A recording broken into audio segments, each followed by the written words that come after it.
오늘 성경 말씀은 로마서 8장 1절로 9절까지입니다. 그러므로 이제 그리스도 예수 안에 있는 자에게는 결코 정죄함이 없나니 이는 그리스도 예수 안에 있는 생명의 성령의 법이 죄와 사망의 법에서 너를 해방하였음이라.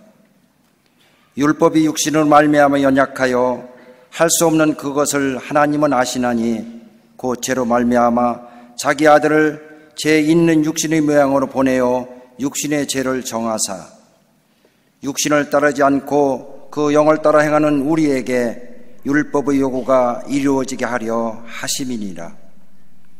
육신을 따르는 자는 육신의 일을, 영을 따르는 자는 영의 일을 생각하나니 육신의 생각은 사망이요 영의 생각은 생명과 평안이니라. 육신의 생각은 하나님과 원수가 되나니 이는 하나님의 법에 굴복하지 아니할 뿐 아니라 할 수도 없음이라. 육신에 있는 자들은 하나님을 기쁘시게 할 수 없느니라. 만일 너희 속에 하나님의 영이 거하시면 너희가 육신에 있지 않고 영에 있나니 누구든지 그리스도의 영이 없으면 그리스도의 사람이 아니라. 아멘.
갈릴리 성가대와 오케스트라의 귀한 찬양에 감사합니다. 고맙습니다.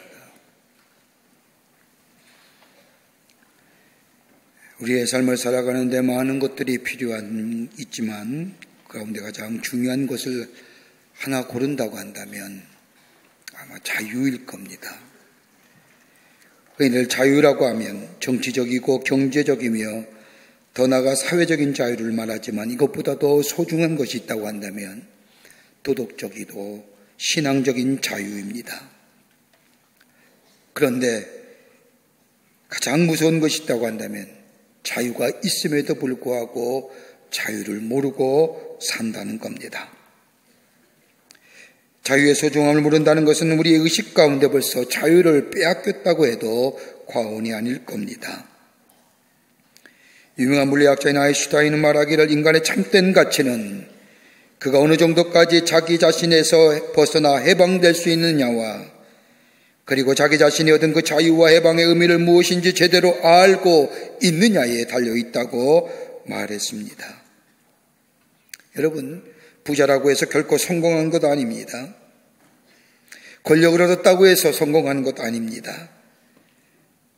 문제는 자기 자신으로부터 얼마나 자유하느냐, 그리고 그 자유함을 누리고 사느냐에 따라서 그의 인간의 참된 가치가 결정된다 할 것입니다.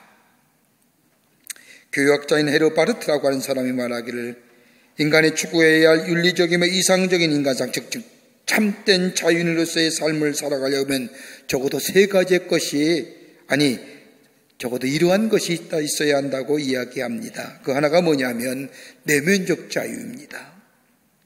외적으로부터 오는 것보다 내면의 자유함이 있어야 됩니다. 내 정신적인 자유가 있어야 되고 양심의 자유가 있어야 되고 더 나아가 신앙의 자유가 있어야 하마니 진정한 자유인으로서의 삶을 살아갈 수가 있다는 겁니다.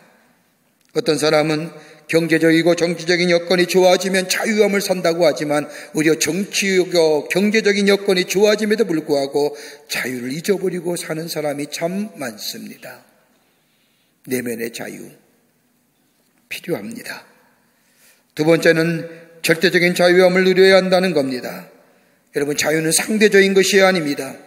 우리가 흔히 자유를 얘기할 때에 정치, 경제, 사회의 것들을 얘기하면서 누구보다 못하니, 누구보다 나으니 이렇게 자유함을 얘기하는데 여러분, 절대적인 자유는 측정될 것이 아니라 상대적인 것이 아닙니다. 부하든지 가난하든지 어떤 환경과 여건에 있든지 내 마음이, 내 심령이 자유함을 누린다고 한다면 그 사람이 참된 자유인입니다. 세 번째는 자기의 희생을 통하여 이 자유함을 누려야 한다는 겁니다. 여러분, 자기 희생을 통하여 자기 자유인이 됩니다. 여러분, 주는 자는 자유인입니다. 받는 자는 그렇지 못합니다. 여러분, 받는 것 좋아하는 사람은 아마도 그 받는 것에 노예입니다. 신세지면 그만큼 갚아야 되고 거기에 매이게 됩니다. 그러나 남에게 베풀게 되면 주는 만큼 자유롭습니다. 이렇게 본다면 자유는 자기의 희생을 통하여 참된 자유를 누린다 할 것입니다.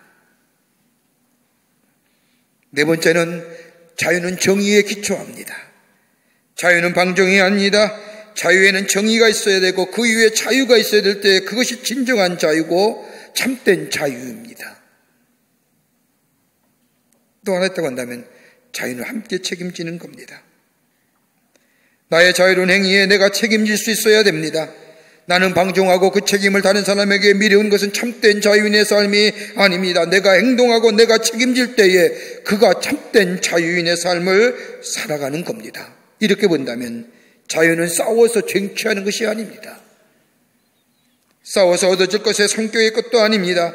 여러분, 싸워서 얻어진 자유를 가만히 보면 그 안에 인간성이 상실되어 가고 인간성이 상실되어 가니 전국의 그 자유가 방종과 방임의 길로 내닫는 것을 보게 됩니다. 성경은 안 읽었지만 신명기 24장 22절의 말씀을 보면 하나님이 이스라엘 백성을 향하여 애굽 땅에서 종되었던 것을 기억하라고 말씀하십니다. 이스라엘 백성 출애굽이야말로 해방과 자유의 사건입니다. 억압과 부자유로부터 자유와 해방을 뜻하는 이 출애굽의 사건, 아마도 인류의 이스라엘 역사상 이처럼 드라마틱한 사건은 없었을 것입니다. 우리나라가 36년의 일제압제하에서 해방되었을 때의 그 기쁨, 그 감격, 그 환호. 그런데 이스라엘 백성은 400년이나 저 애굽의 종살이에서 자유함을 누렸을 때에 그들이 느꼈던 그들의 마음은 뭐라고 어떤 글로도 어떤 말로도 말할 수 없는 그런 기쁨과 감사가 저들 가운데 있었을 겁니다. 그 자유와 해방은 하나님의 능력과 이적이었습니다. 하나님 모세를 부르시고 그를 세우셔서 이스라엘 백성을 저 애굽의 손에서 자유롭게 하셨습니다. 그런데 저들이 출애굽하여 광야에 40년의 생활을 하면서 저들의 삶은 자유를 가졌지만은 참된 자유인의 살아가지 못함을 보게 됩니다. 자유는 있지만 자유 잊어버린 인생. 여러분, 우리나라는 어떻습니까?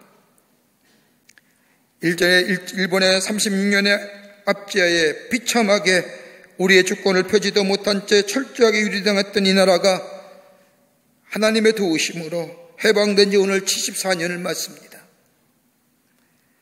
이 나라가 일제의 압제로부터 해방된 지 74년이 지났지만 아직도 그때의 아픔과 처절함이 우리의 마음속에 우리의 아픔으로 아직도 남아있음을 보게 됩니다. 아무런 이유 없이 끌려가 인권과 정조를 누린당한 위안부 할머니들의 눈물들, 나라의 주권이 없이 강제징용으로 끌려갔던 수많은 사람들, 아무런 보상이나 아무런 임금도 받지 못했던 우리의 선조들, 그뿐 아니라 일본의 제국주의와 패권주의의 총알바지가 되어 죽어갔던 우리 선조들의 저 전쟁에 끌려갔던 분들, 역사를 좀 바르게 좀 세우고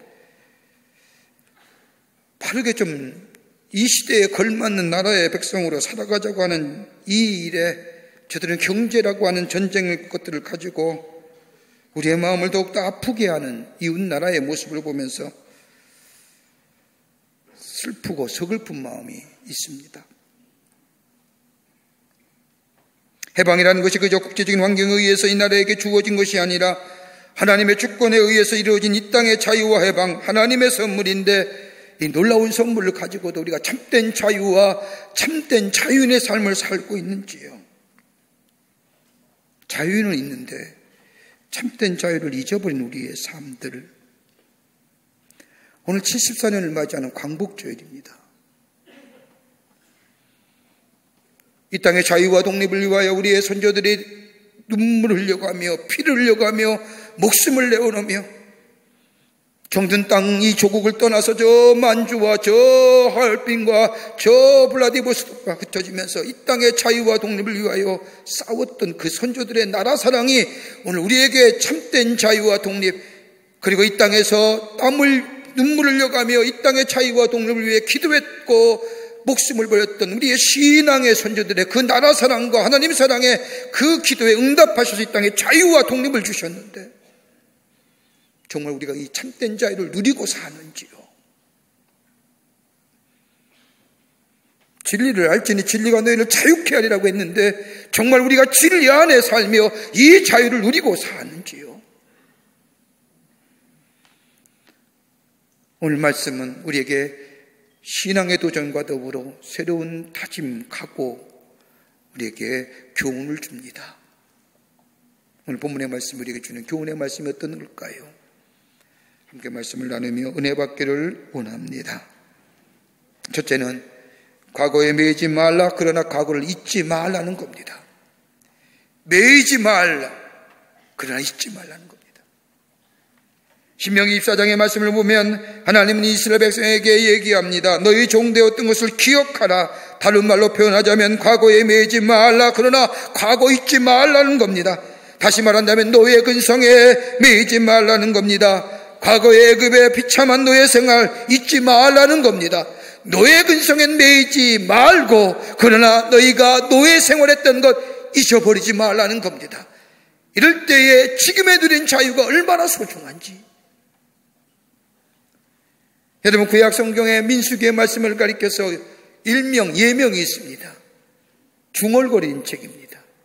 여러분, 민수기의 말씀을 가만히 보면 이스라엘 백성이 광야 생활하면서 얼마나 많이 중얼거렸는지, 원망과 불평을 얼마나 쏟아내었는지 그 기록한 책에 민수기의 말씀을 중얼거리는 책. 이스라엘 백성이 광야에 40년 생활하면서 저들의 입에서 내었던 원망과 불평은 딱 한마디입니다. 야, 그때가 좋았지. 과거로 회상하고 과거로 돌아가고 싶다는 겁니다. 과거를 생각하고 과거로 돌아가면 하나님 앞에 이스라엘 백성은 광야에서 돌아가자면 이스라엘 백성은 광야에서 큰 범죄를 저지릅니다. 이런 이스라엘 백성의 모습을 보면서 바울은 고린도서 10장에 딱 한마디로 얘기합니다. 저들이 광야에서 준 것은 다름이 아니라 원망의 죄, 불평의 죄입니다.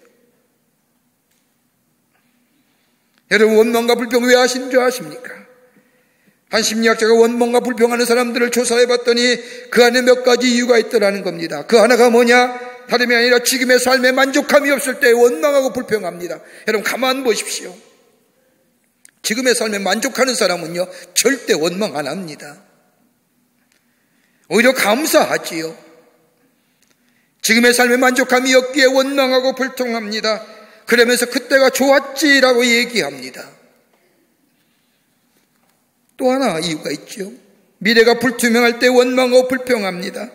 미래가 확실하면 지금의 어려움을 얼마든지 이길 수가 있습니다. 여러분, 우리 청년들 가만히 보십시오. 얼마 전만 해도 삼포, 영포 뭐 이런 얘기하다 지금은 그것도 사라졌습니다. 왜요? 미래가 절망이기에, 암흑이기에 말조차 꺼낼 수가 없는 겁니다. 여러분, 적어도 지도자는 미래의 소망을 얘기해야 되고 미래의 비전을 얘기해야 됩니다. 식견과 통찰력을 가지고 미래를 예견하며 이 백성들에게, 이 사람들에게 미래에 대하여 소망과 비전을 갖게 해줘야 됩니다. 과거로 회상하며, 여러분, 과거의 회상은 논쟁거리를 많이 만들어줍니다. 그러나 미래는, 미래에 대한 것은 소망을 주고 비전을 줍니다. 또 하나 더간다면 믿음이 없기에 원망하고 불평합니다. 이스라엘 백성을 가만히 보십시오. 하나님의 말씀에 대한 믿음이 없으니 지금의 부족하고 없는 것만을 봅니다. 하나님의 행하신 일들을 다 잊어버렸습니다. 광야에 먹이시고 입히시고 인도하시고 하늘에서 만나와 메추리를 내리시고 저들의 생수에 반석을 쳐서 생수를 먹게 하시고 구름과 불기로 인도했던 수많은 이적과 기적의 모습들, 지금의 모습에 다 잊어버립니다. 왜요? 믿음이 없어요. 그러면서 원망이 쏟아져 나옵니다. 하나님에 대한 원망이, 모세에 대한 원망이, 여러분, 원망하는 자는 노예입니다. 어떤 상황 속에서도 감사할 수 있다고 한다면 그 사람은 자유인입니다.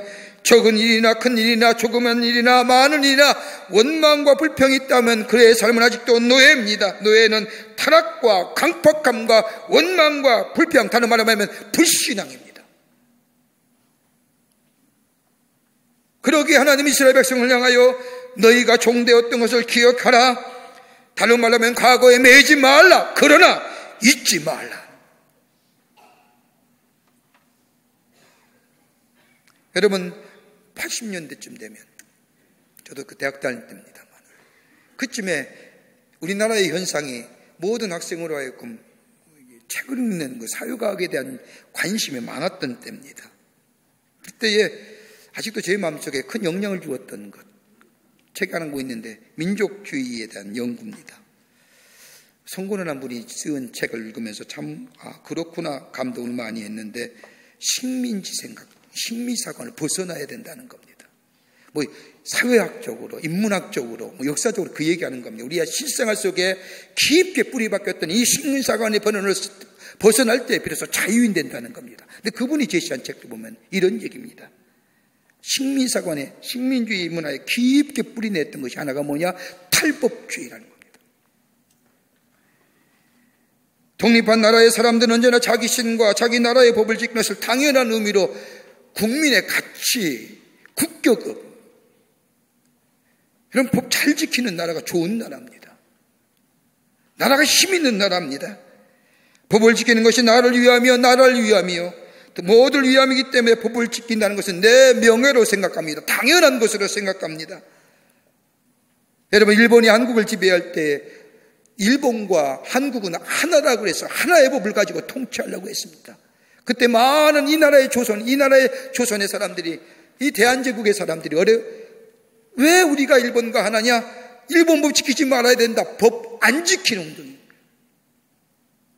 그게 30년 동안 우리의 마음 문화에 젖어들었다는 겁니다. 그러게 마치 법 안 지키는 것이 대단한 양, 무슨 정황주의인 것처럼, 엔티인 것처럼, 뭐 의식이 있는 것처럼 우리의 문화 속에 쉽게 젖어들었다. 지금도 그러잖아요. 좀 힘 있는 사람은 법 안 지켜놓고 되려 큰 소리 치잖아요. 하도 얘기하니까 요즘에는 법 지키려고 하지요. 이거 우리의 삶 속에 사라져야 된다는 겁니다. 다 지켜야죠. 법이 다 공평하지요. 두 번째는 숙명론적인 세계관이라는 겁니다. 나라를 빼앗기고 있을 때 우리의 개인적으로 무엇을 해봐도 되는 일이 없었습니다. 그러게 젊은 사람들이 모이면 술 한 잔을 마시고 부르는 노래가 이 풍진 세상을 만났으니 우리의 희망이 어디 있느냐. 여러분, 숙명론적인 세계관에 그것의 끝자락은 뭐예요? 무책임성입니다. 다 하늘로 돌리는 거예요. 운명으로 돌리는 거예요. 자기를 다스리거나 새롭게 하기 위해 노력하는 것이 아니라 그저 운명론에 빠져서 되는 대로 자기의 인생을 맡겨버리는 것, 그러게 무책임성, 회피성입니다. 이거 식민지 생각이에요. 또 하나 있으면 관료주의입니다. 여러분, 관료주의가 가져다는 병폐가 무엇입니까? 수동주의지요. 자발적으로 하는 일이 없습니다. 남에게 끌려다닙니다. 명령만에 따르고 지시하기 전에는 움직이지 않습니다. 철밥통이라는 겁니다. 네 번째는 자포자기입니다. 일본 사람들이 한국을 침략했을 때 어떻게 하면 이 나라 사람들을 어떻게 하면 식민지의 사람으로 계속해서 자신들의 지배하에 둘 것인가 생각하면 맞는 것이 두 가지가 있었답니다. 하나는 유각. 참 나빠요. 지금은 말하면 집창촌입니다. 또 하나, 술문화입니다. 동네마다 대포집을 만들었죠. 그때마다 생긴 잘못된 술문화가 술잔 돌리기라는 겁니다. 얼마나 많은 사람들이 이 나라가 일제하였을 때 술의 문화에 쩌들어 살았는지, 여러분, 그것이 지금도 지적됩니다. 가만 보십시오. 술문화가 팽배한 사회였죠. 속이 상해도 한 잔, 화가 나도 한 잔, 기분 좋아도 한 잔, 스트레스 받아도 한 잔, 만나서 좋아서 기뻐서 한 잔, 다 한 잔씩 하다 돌리는 거예요. 다 술로 해결하지요. 술에 기대어 문제를 해결하려고 하는 것. 식민지 생각. 이스라엘 백성도 마찬가지였습니다. 이스라엘 백성의 원망과 불평이 가장 많이 했던 부분을 가만히 생각해 보십시오. 먹고 마시는 일에 대한 것들입니다. 하나님의 관계성, 미래를 향하여 하나님의 약속을 바라보며 진취적이고 창조적인 생각으로 저 앞을 바라보며 나아가는 것이 아니라 언제나 눈앞에 있는 먹고 마시고 누리는 것에 대한, 삶에 대한 것들, 현실에 대한 문제입니다. 저들이 깊게 생각하며 하나님의 약속을 생각하며 그 약속 안에 내가 믿음의 자리로 하나님의 택하신 백성으로 내가 어떻게 이런 생각을 합니다. 먹고 마시고 하는 일에, 그러기에 그것이 불평하면 입에 나오는 얘기가 옛날에 좋았는데,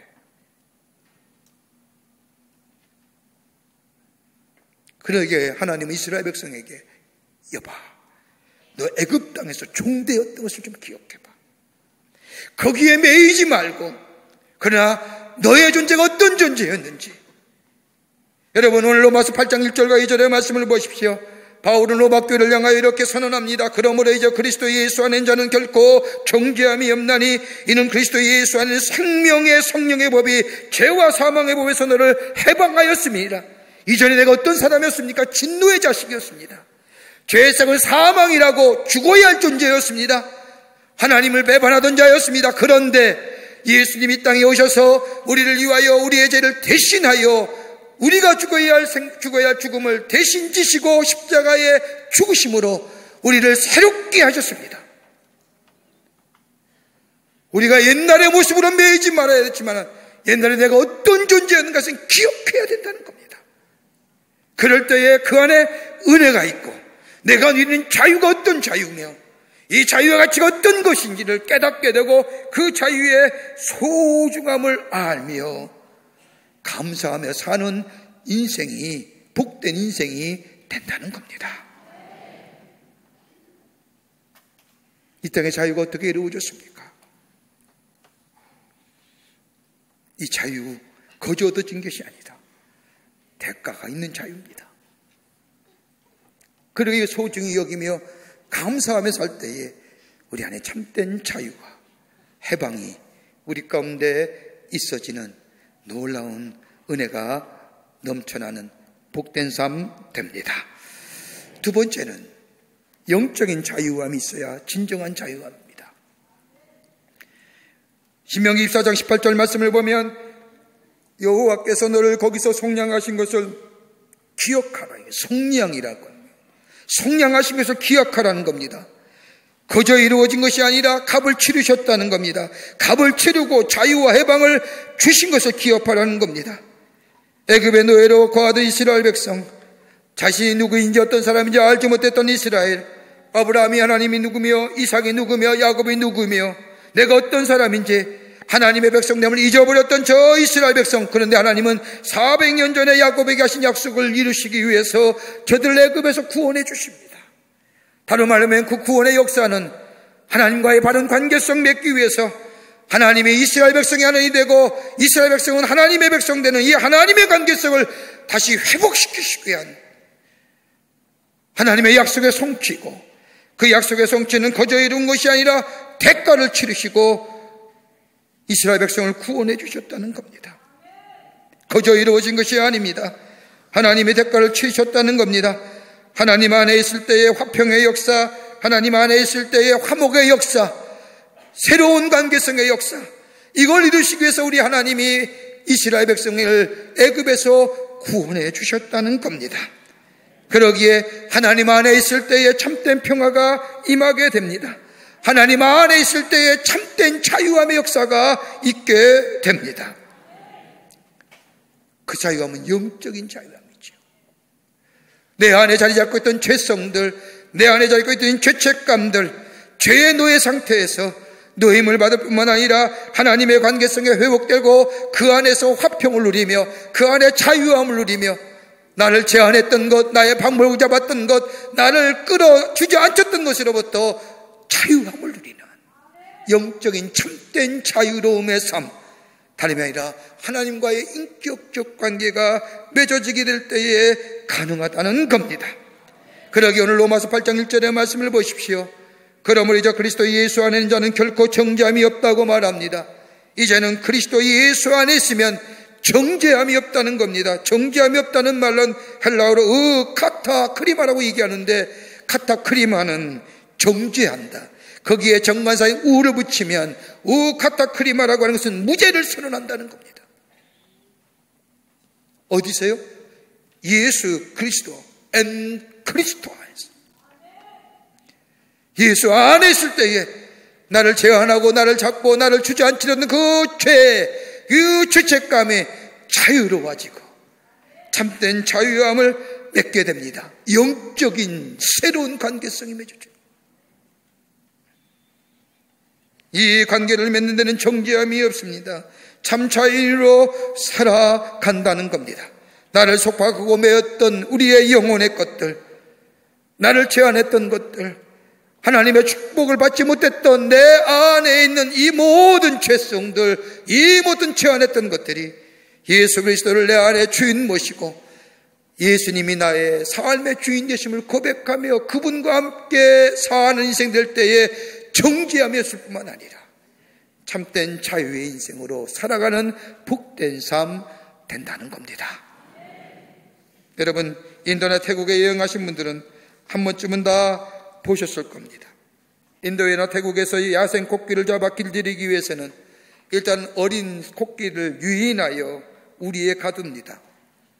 그리고 발에 어느 정도의 길이의 굵은 쇠사슬을 채우고 쇠사슬 한 곳에 튼튼하고도 우름한 나무 기둥에 코끼리를 묶어 놓습니다. 그리고 문을 열어놓습니다.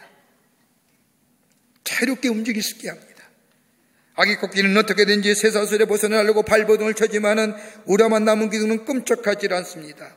이 아기 코끼리는 발버둥을 치기를 반복하면서 사슬에서 벗어난다고 하는 것이 불가능한 사실이라는 것을 깨닫게 됩니다. 어느 때에. 어느 정도의 시간이 지나고 이 코끼리는 다리에 묶인 쇠사슬이 평평해지기만 하면 어디 가요? 더 이상 가려고 하지 않습니다. 이런 과정을 거치면서 코끼리는 이른바 후천적 무력감을 학습하게 되고 각인하게 되고 습득하게 되고 생활합니다. 그리고 사슬의 길을 넘어서는 결코 움직이지 않습니다. 이렇게 자란 코끼리는 어른이 되어도 도망갈 생각하지 않습니다. 풀어주어도 도망가지 않습니다. 다 성장한 코끼리라도 새살이 아니라도 저 가느다란 밧줄로 작은 나무지에 이 우람한 코끼리의 발을 묶어두기라만 하더라도 코끼리가 움직이다가도 이 줄이 팽팽해짐을 느끼면 그 자리에서 스톱합니다. 왜요? 그의 내 속에 각인된 것입니다. 도망치려 해봤자 소용없다라고 하는.